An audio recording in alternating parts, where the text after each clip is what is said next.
Hey everybody, welcome back to Life with Type 1 Diabetes. It's Kara. I hope you guys are having a great day. Today I am going to be bringing you part 2 of gum graft surgery procedure and what it looks like. So I had that done yesterday morning, and I'm just going to go through the day and kind of what it looked like. So I arrived at the office a little bit before 8 a.m. and I went and got myself checked in and did all the pre-procedure formalities. And so they checked my blood pressure and gave me 2 rounds of freezing. So there was 2 sets of needles for freezing. You would think because I live with type 1 diabetes I'd get used to that, but I never do. So that was a little bit painful. So then the procedure itself was 45 minutes. And so I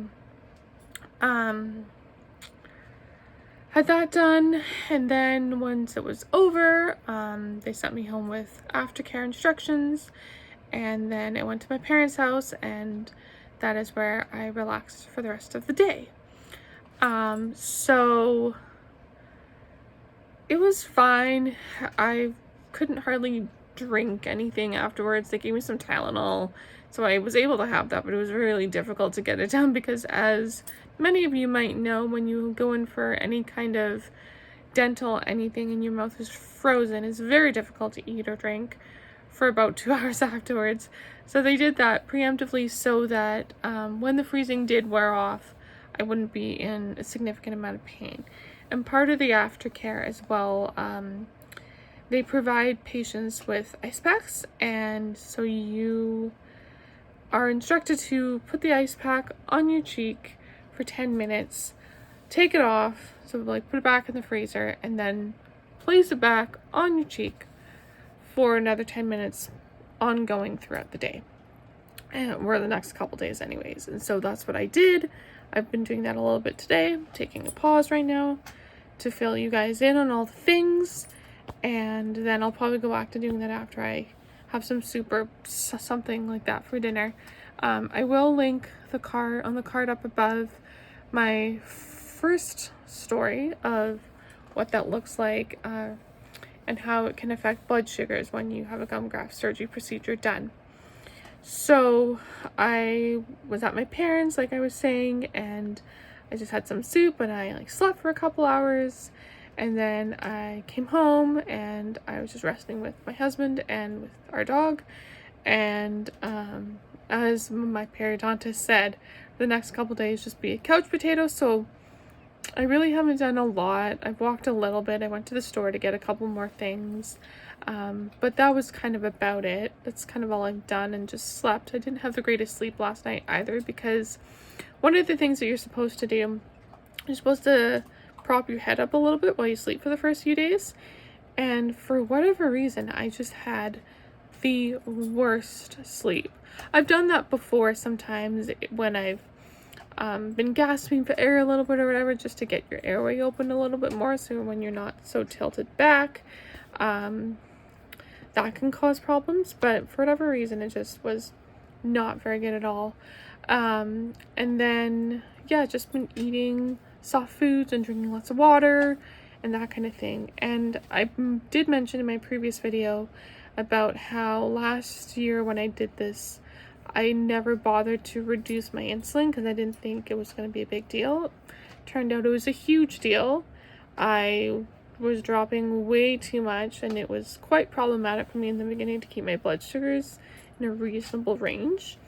But last year what I ended up doing was I worked with my pump representative in my province, and we made a new profile, which we called surgery. So we just reduced everything quite significantly. And so far it's been really good. I put that on Wednesday night, and then it's going to remain on until this is over, which is going to be about 3 to 4 weeks-ish. And so my blood sugars have been a little bit higher than I would like, but not so much so that it's crazy. And honestly, because of the very limited amount of food that I can eat, I would prefer that than the opposite, because the other thing is you cannot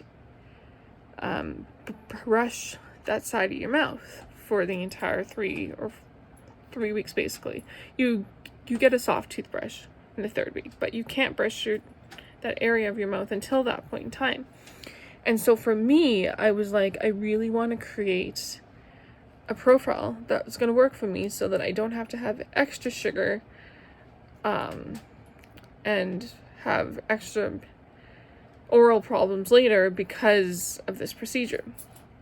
And so I did that so that I wouldn't have to, be dropping and coming back up and yada, yada, yada. But because I can't eat a lot of regular food or solid food, I do have a little extra sugar from time to time, but like with everything else, I carb count for it, I have it, and then it's, for the most part, been totally fine.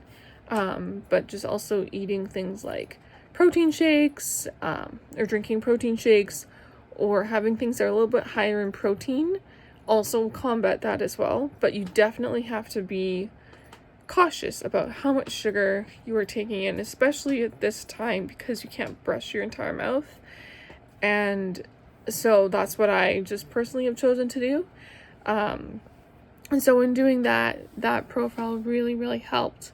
But the other thing that I'm hoping that I can do this time that I didn't really get to do as much last time because of my blood sugars is exercise a little bit more.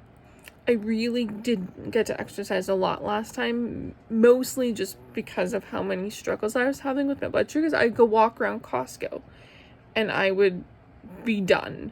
It would just suck so much. So I'm hoping this time, because of being on top of this and having a surgical insulin profile made, that it'll be a little easier to keep on top of things and be able to work out a little bit more, even if that means just like walking around the block and being good, or being able to do something in that.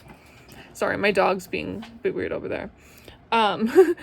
But anyway, it's been good so far, but I will do a few more videos throughout the rest of my time of how things are going, what problems I may or may not have encountered, and kind of just keep you guys updated on the journey in this procedure that I've had done and what it looks like when you live with diabetes in it, because oral health as someone living with diabetes is always a challenge, like everything else is when you live with diabetes.